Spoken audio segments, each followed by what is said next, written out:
problem with the pepper grinder, Neil. This is actually breakfast. Yeah. Delicious. Keep forward for losers, eh?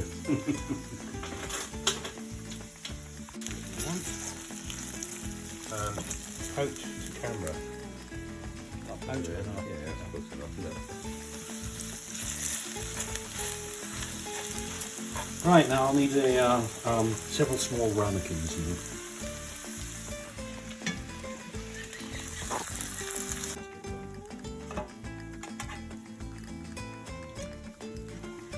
Like a ramekin. No, it's in the ramekin family, but very far removed. There's always one. There's always one. Right.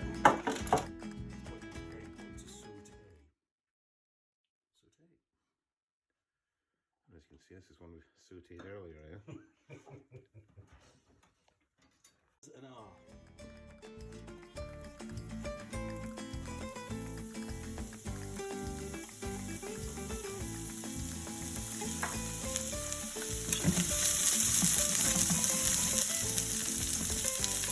Wunderbar.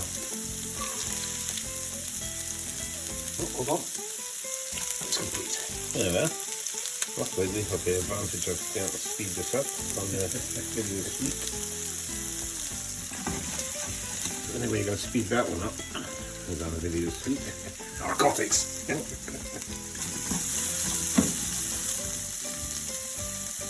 Ah.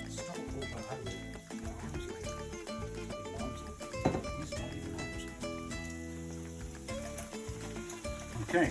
Obviously when you're at home you'll have a much younger model to do this kind of shit Yeah, with, yeah? Now we need some proto chickens. Okay, there we go. And here it's very important to try and get as much of the shell in as you can. Oh, you've achieved that nicely, yeah? Oh yeah. It's got egg all over my knife, yeah? There's nothing in the world worse than an eggy knife. Yeah, fuck. Oh, that's close. Close enough, I think, yeah? There we are. Jesus, that is sharp. Oh, of course it is, yeah. I might just swap to the other one. That is also very sharp. Right, how many eggs is it safe to eat today? Yeah, we've got 2, isn't it? Is it 2? For this recipe, we're going to need 8.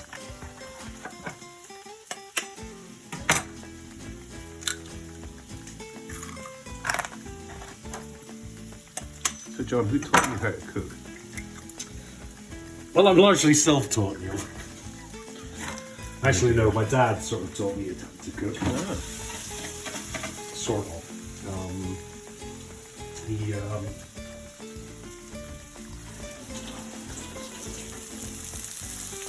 remember having, I don't know, exotic things in the 70s when it was all like Findus pancakes and bird's eye fish fingers and angel delight and stuff like that. He would be making curries and Who can forget Vista curry, yeah? oh, the Vista curry. Vesta curry, even. Oh, well, my Vesta. goodness, yeah. Yeah.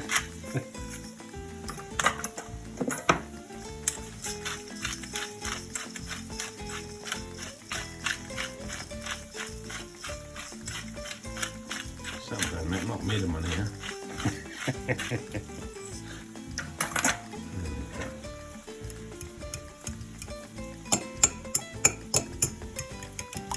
And here you want to have some combination, but also want to retain a little bit of lumpiness. Say about there.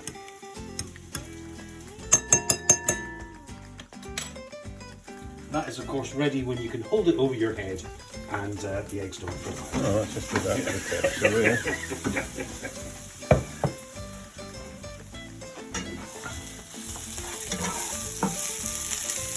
So yeah, once you've burnt the onions, what's the... Well, you just want a little bit of colour on the onions.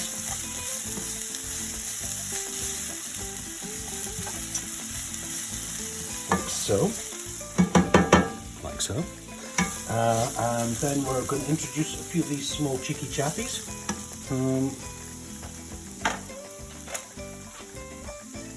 whilst attempting not to kill oneself with the super sharp 1,000-year-old knife. Are you a fan of the mushroom, Neil? I love a bit of fungus. Likewise. It's a sort of a veggie meat, the mushroom. Oh, that's right, yeah. Depends where you take the fungus from, of course. Yeah. Are you aware that the mushroom is basically an apple? It's the fruit of the fungus. And it sort of pops up from this enormous mycelial network underground. It's one with lunch, you know what I mean? Yeah. Oh. Yeah. That's just fun facts about shrooms. Well, mine says fun. Like a mushroom there. Yeah, it was fun saying mycelial network though. That was, I did enjoy that. I'm probably the only one that did enjoy that. Now you'll see I was actually taught these knife skills by someone that had never met a knife before. Over the internet. Yeah, well, and the problem with this is that actually this is an excellent knife for a short-sighted person. Are you short-sighted? No, is it? Well, it depends on which way you're meaning that. But what's the difference? Like, if you need glasses for reading, is that short or long-sighted? Oh, I'm assuming that'd be short-sighted, is it? Yes. Well, I don't know. I think that may not be the case. But I'm uncertain. Either way, the good thing about only being able to see at a distance is having a knife that's basically 7 feet long. Oh, yeah. It's very convenient. A tip for all you short-sighted cooks out there, yeah? Of course, the most important thing with all of this is try to get most of the cooking done before one gets too wellied. Cheers. It's quite an acceptable light, Neil. Thank you very much, yeah? As you can imagine, I've spent a long time selecting the wine for this particular dish, yeah? Sadly, I think we're going to be finished the wine before we've had the dish, so I'll have to think about another one. Ideal. Splishy splashy. Yeah.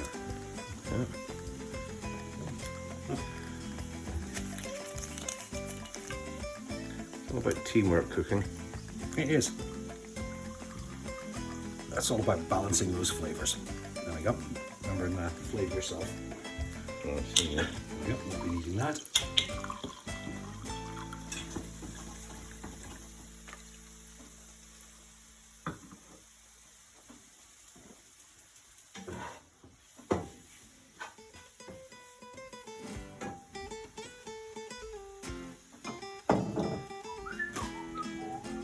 Cheers, everybody. Right, here we are. Now we're ready for the Cool face. yellow and orange component Yep. of the repast. There it goes.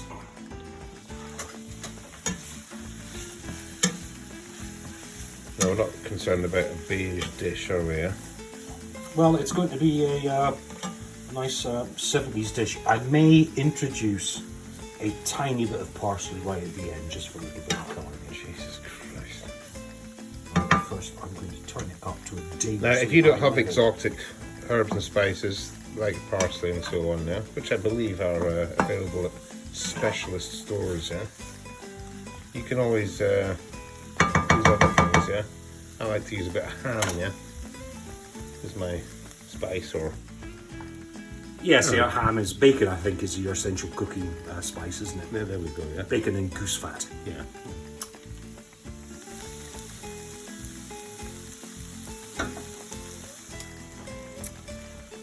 Right, so probably at this point we'll have like a time lapse or similar, and fast forward to 3 a.m. Or awkwardly, I could just hold the phone there. You could awkwardly fold the phone. Oh dear. There we go. As you can see, it's a very good wine, yeah. It's a breakfast wine, Neil. It's definitely the breakfast wine, yeah. It's the go-to. What I find is when one hasn't drunk for, don't know now, how long? About 10 minutes. Fuck you. at least 20. Yeah, when you've had a break off the sauce, it's probably important not to have wine for breakfast. However, like John, if you do drink a lot, then the breakfast wine is absolutely acceptable, yeah? Well, I think, yeah, it's probably the smoothest of breakfast drinks. You don't want whiskey, it's going to be a bit too chewy. Brandy equally so. Any spirits, probably, if you're out of mixers especially. Speaking of which, I entirely forgot to bring any mixers. What did you bring? I bought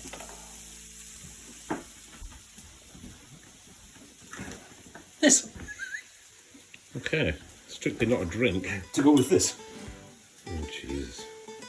Oh, look at it. I've got some orange and mango, which will go lovely with that, yeah? Fabulous. You said there'd be no colour. Look, the cold majesty of the tomato.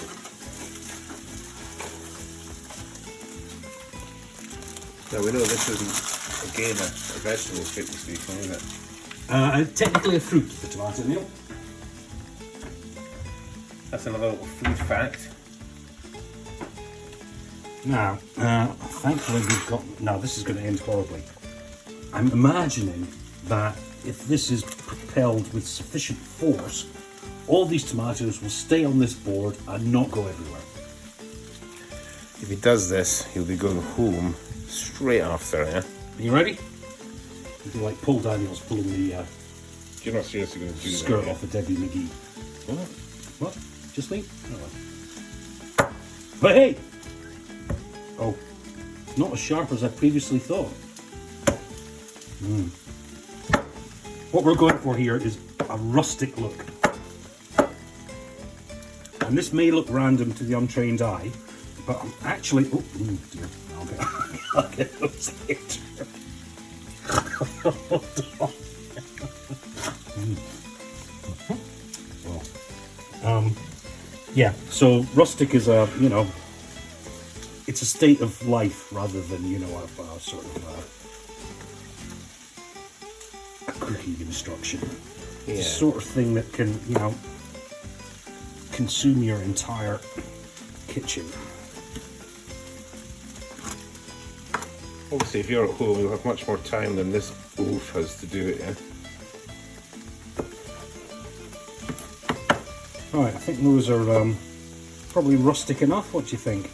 I think next time you'll be holding the camera, mate, yeah? That's what I think, yeah? Okay. Not now. Oh, yeah. Jesus. Be clearer in your instructions. Next time, mate. Huh? Okay, yeah. Really clear, yeah?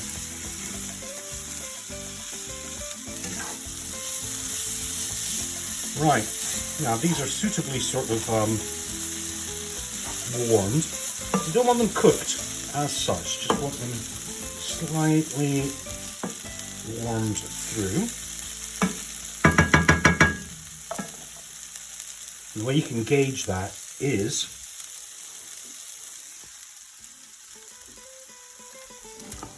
no, they're not quite ready yet. Oh, well. That's another food fact.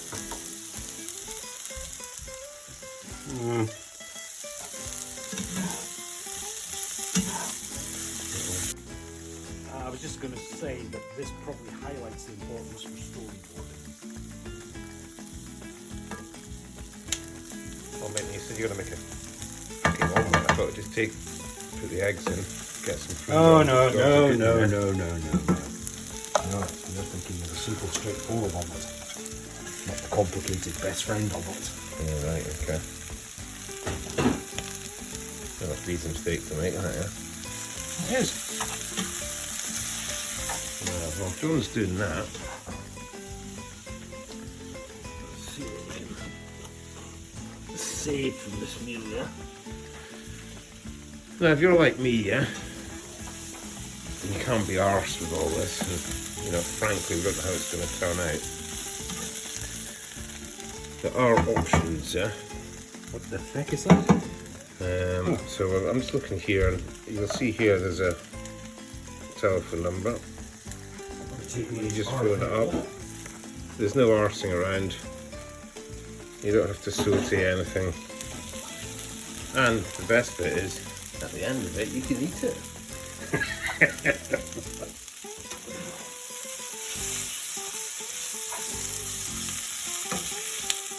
Now, John, as you know, I'm a simple man now. And to untrained eye, it's not looking very omelette-like, is it? No, it's not as yet. No.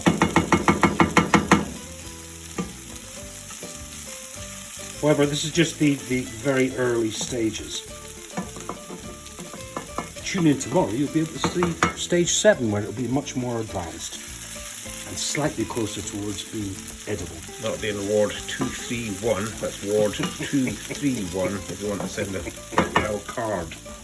Saying, oh, my pancreas. Right, let's do another glass of omelette.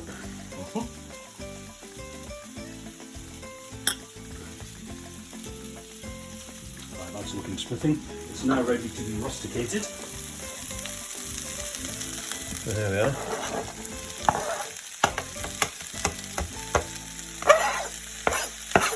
Seeds and all.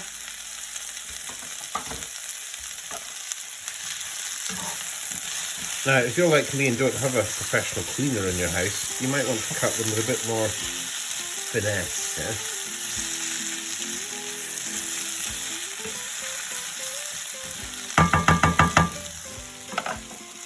Right, we are approaching the point where, so we started basically with beige.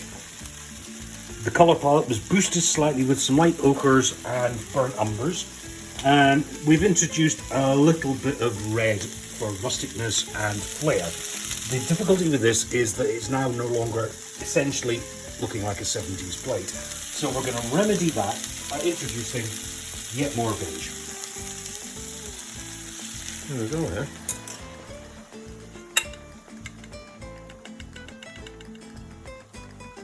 We need to put the oven on for this. Yes, we do. Should that have happened a while back? Well, the grill will suffice actually. So it's going to cook from the bottom up and then from the top down.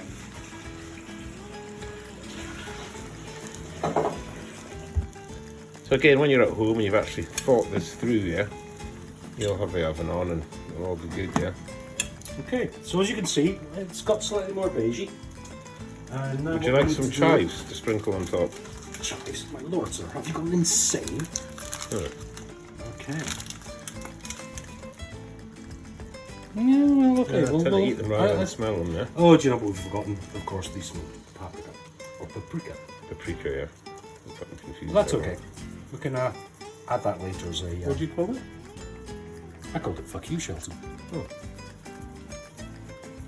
You seem to use that in a lot of your dishes, yeah? I certainly do. It's an incredibly popular spice in my house. And also in yours. Okay, so the chives have been added. Now, what we're going to do is introduce slightly more beige. Oh, I thought we were a bit colourful there for a minute. There we go. That should suck the life out of it. There's not much left in there. There we go. There are other bags of unused cheese in the fridge, yeah? Yeah, other bags of unused cheese are also available.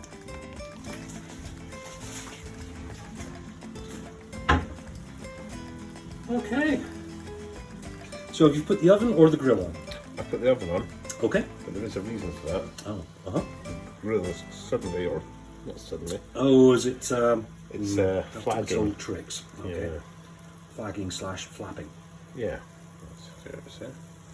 Right, well, we'll just cut now to John and say farewell, and we'll be back shortly when this is cooked, yeah? Farewell, and we'll be back shortly once it's cooked. There we go, well done, mate. Yeah? Now, if you're like me and you've given it domestic staff the whole week off for Christmas and New Year, it's important that you have good friends to obviously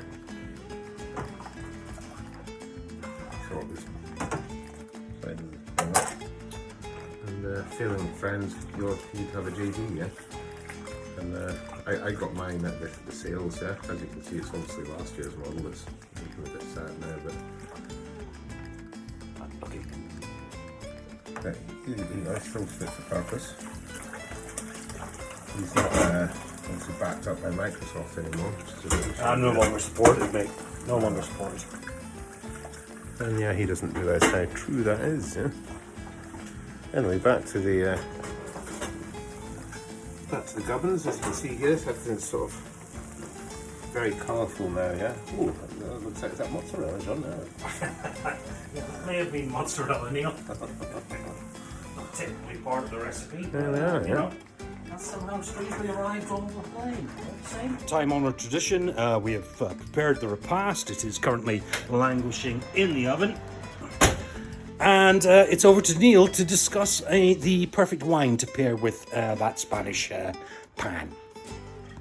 So I've obviously done a lot of research into Spanish omelettes, yeah? Where's this from, yeah? Chechnya. Aldi, I think. Oh no, it is Spain, yeah? So the key to this is having the right tools for the job, yeah?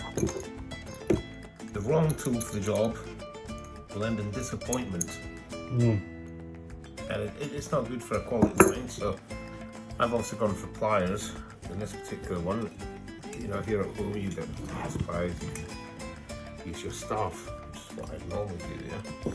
At this point, if you find that your co-presenter is proving problematic, it's important that you find the remote control and simply press pause.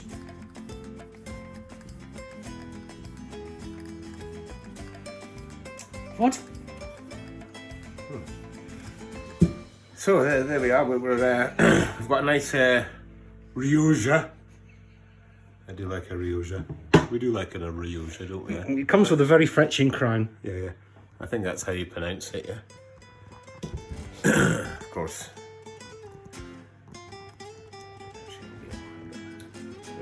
So here we are. This is we actually do have a tool for the job here. It's the waiter's mate. Like I say, normally it's done for me by splendid chaps. But, I mean, Underpaid, splendid chaps. Look at this big. Oh, it's sounding very reminiscent of your knees, Neil. I forgot the wine, mate. I'm halfway through the job here, and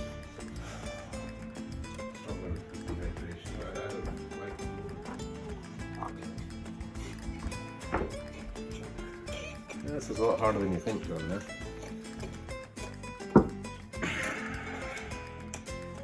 So this is the latest mate, which you can see here.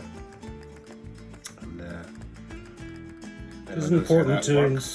You can maybe phone in. It is important to ensure that it's properly engaged. Yeah. About the detail, yeah? It is, yeah. So here we are. We'll just open this. Oh.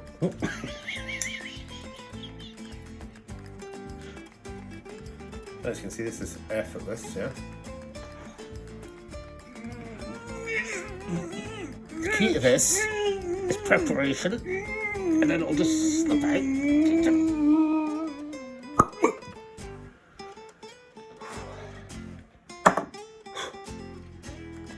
Oh, there's something missing from this picture. Where have I got tomato seeds all over the wine glass, mate, yeah? That's rustic. Rustic, mate.